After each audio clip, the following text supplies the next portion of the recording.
de felicitación y de satisfacción.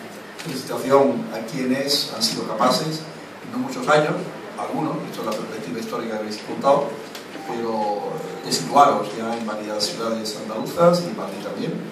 Y por tanto la experiencia de Málaga, este hammam que en Málaga se abre, tiene la ventaja, y que seguro que aquí estáis aplicando todo lo que habéis aprendido en la práctica, en el desarrollo de las instalaciones vuestras, de Granada, Córdoba y Madrid.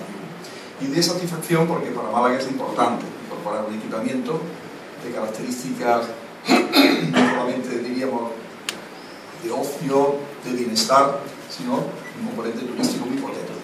También de rehabilitación, o sea, el patrimonio de la ciudad se enriquece con esta obra, que tiene una parte trasera rehabilitada, la otra es nueva, pero con un estilo, con una personalidad que encaja en el espíritu y en la zona que tratáis justamente de recordar, ¿no? En la Málaga nazarí, siglo XIII, justamente muy cerca de la mezquita sobre la cual se construye la iglesia de los mártires, que según dicen los expertos, que era la segunda mezquita en importancia que tenía la Málaga nazarí. Habéis construido, habéis instalado este espacio para baños que recuerda aquella época, pero planteado con la tecnología, lo habéis contado ahora, lo habéis narrado ahora, del siglo XXI. Ese guiño también tecnológico y ambiental al tiempo me parece muy interesante, muy oportuno, es aplicable a muchos otros proyectos que se pueden desarrollar en Málaga, y estoy convencido que será un atractivo más para los ciudadanos de Málaga y de fuera de Málaga que vengan aquí.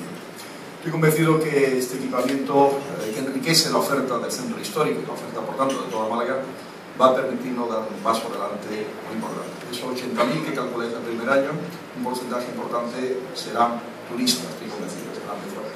Y ya es cuestión vuestra, cuestión también del área de turismo y de todo, digamos, el ayuntamiento, los servicios de promoción turística de nuestra ciudad y provincia, el que justamente se conozca y se haga un hueco en Málaga para este tipo de cosas. Cada vez los turistas que vienen a Málaga tienen que hacer más huecos, más importantes en su agenda para conocer y disfrutar de Málaga.